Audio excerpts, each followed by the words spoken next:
Bonjour à tous, merci beaucoup pour l'invitation. Je remercie l'association ML pour l'invitation et pour la pertinence des sujets choisis.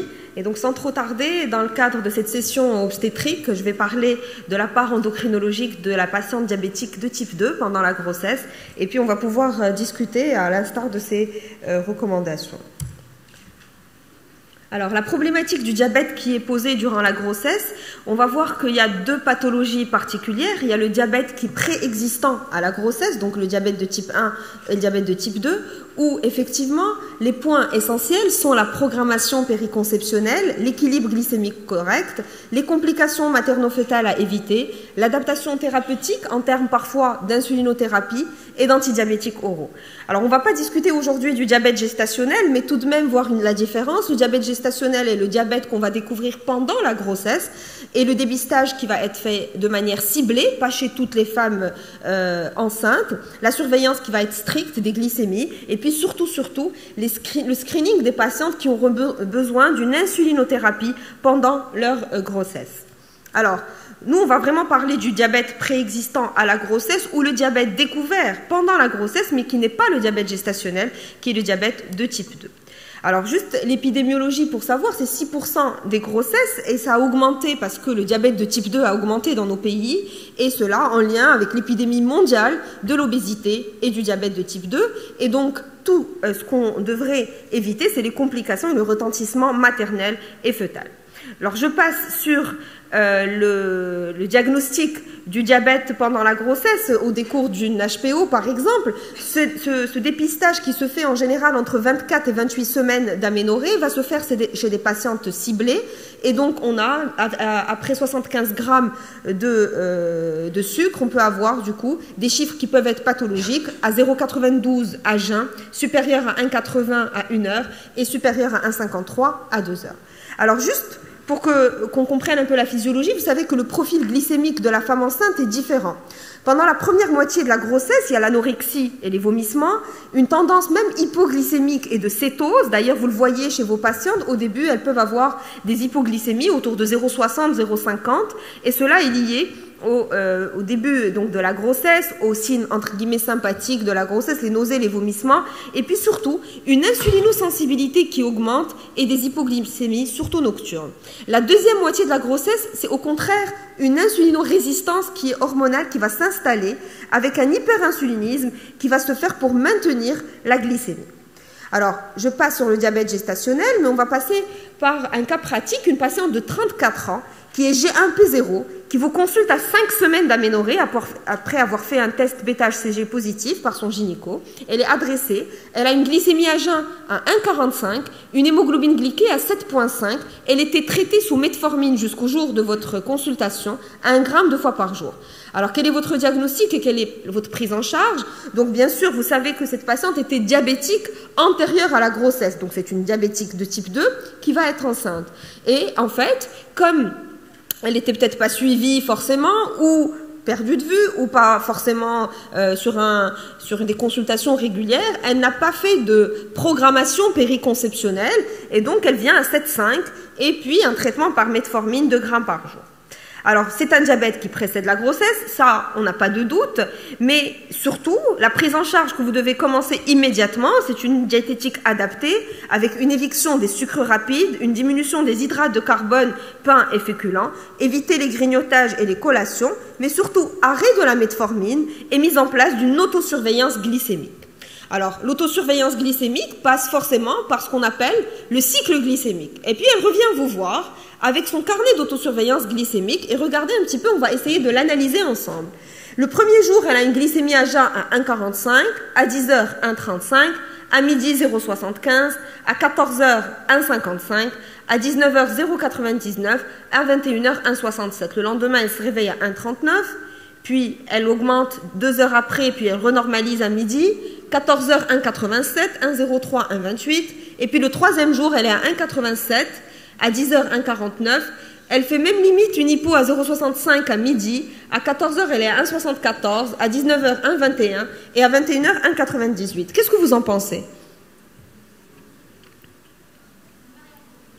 Alors, elle a des glycémies à jeun qui sont au-dessus de l'objectif. Vous savez qu'à jeun, on doit être en dessous de 0,92 ou 0,95 à jeun.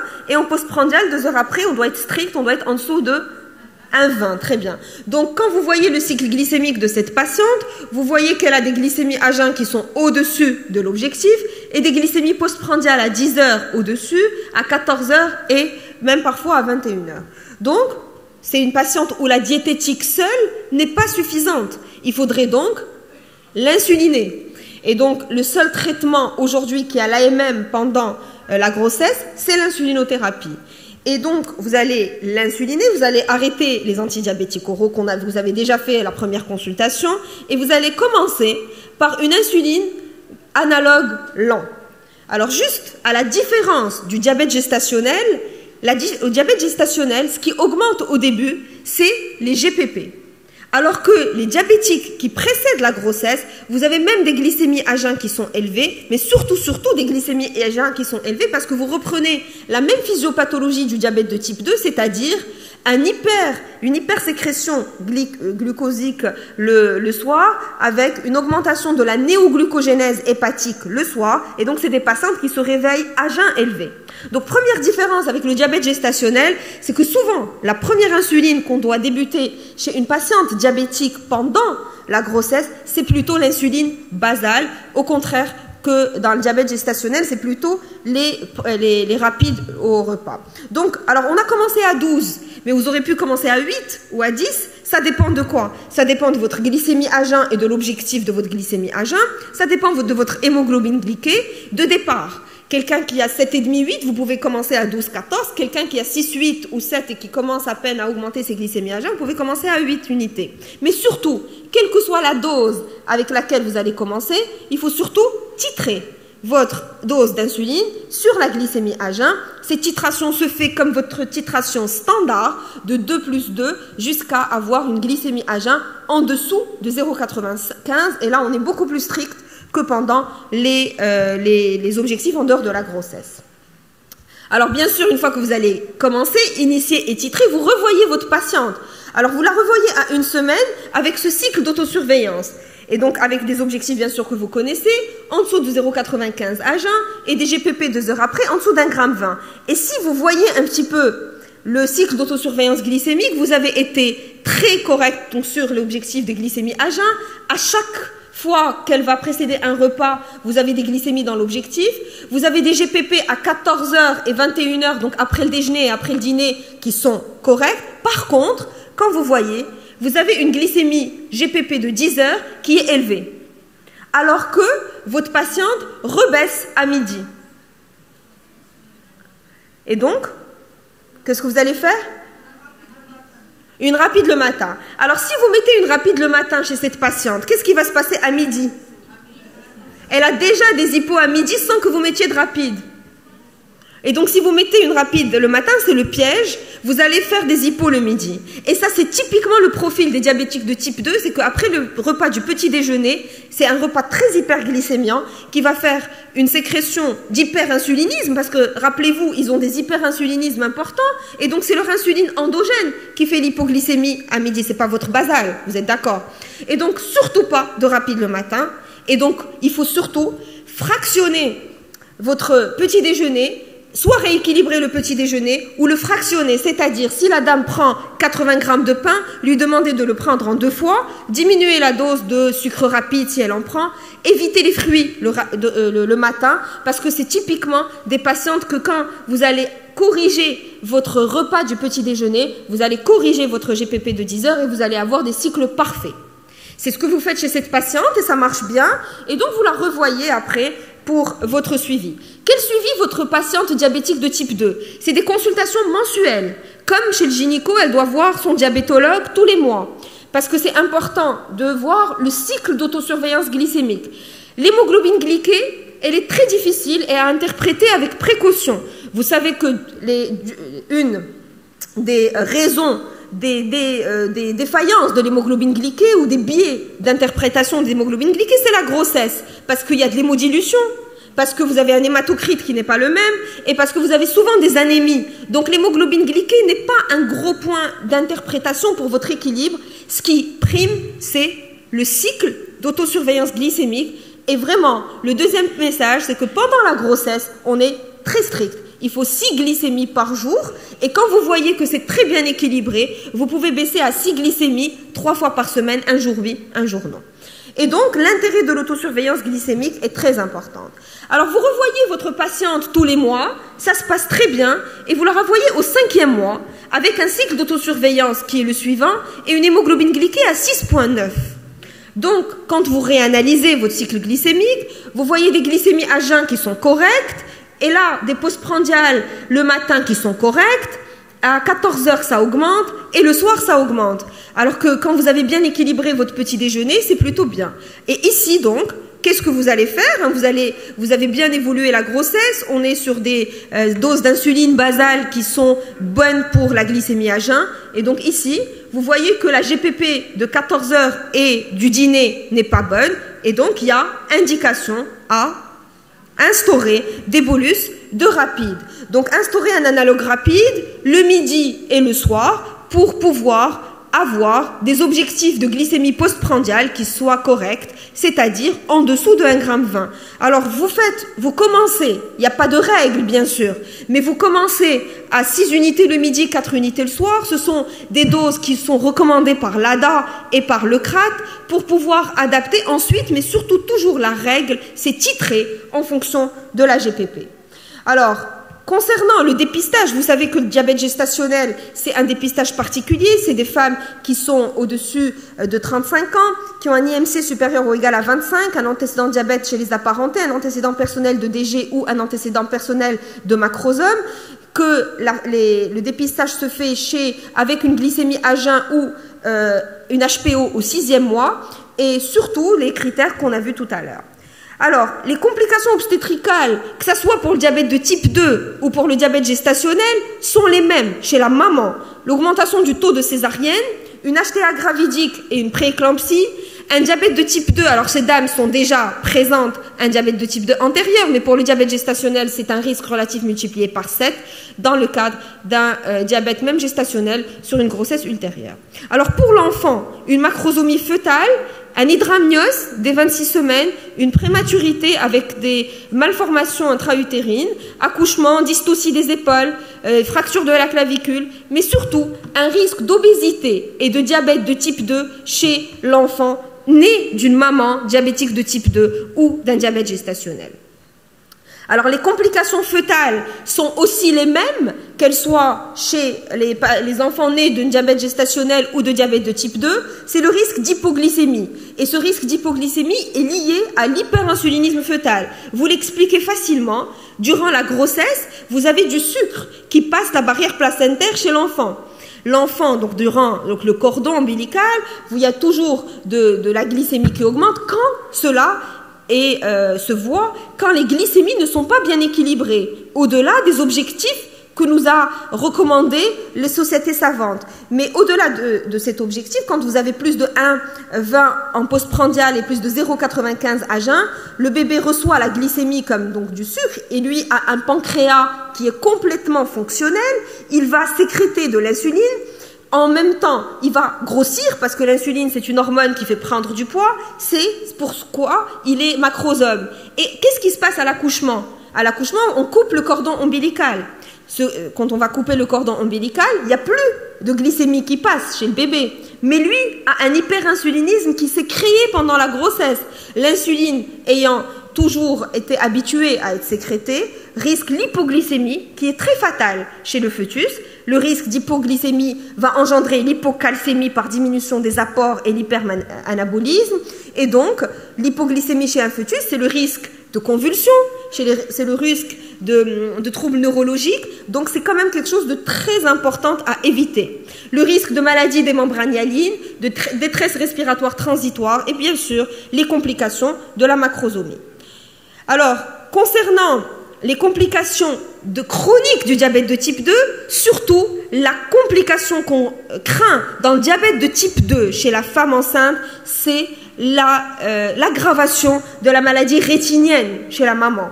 Il y a beaucoup d'aggravations de rétinopathie pendant la grossesse, donc il est nécessaire de faire un fond d'œil pendant la grossesse pour être sûr. Si le fond d'œil est normal, on refait un fond d'œil à l'accouchement. Si le fond d'œil est anormal, il faut le refaire tous les trimestres.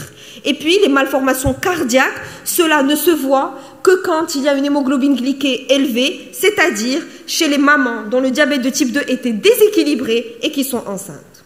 Les conseils alimentaires, je vais passer assez rapidement, mais c'est 1600 à 1800 kilocalories, pas de régime, comme l'a dit Dr Najih, on ne fait pas d'alimentation hyposalée pendant l'HTA gravidique, c'est la même chose pendant la grossesse diabétique, on ne doit pas faire de régime restrictif. On doit faire un régime, on va dire, sain, nutrition équilibrée, 3 repas, 2 collations, 30 à 45% d'hydrates de carbone. Alors, ça, c'est les fiches conseils que je vais passer. L'insuline dont j'ai parlé tout à l'heure, donc rappelez-vous, l'insuline basale pour le diabète de type 2, alors qu'au contraire, dans le diabète gestationnel, c'est d'abord l'insuline rapide, puis ensuite l'analogue lent.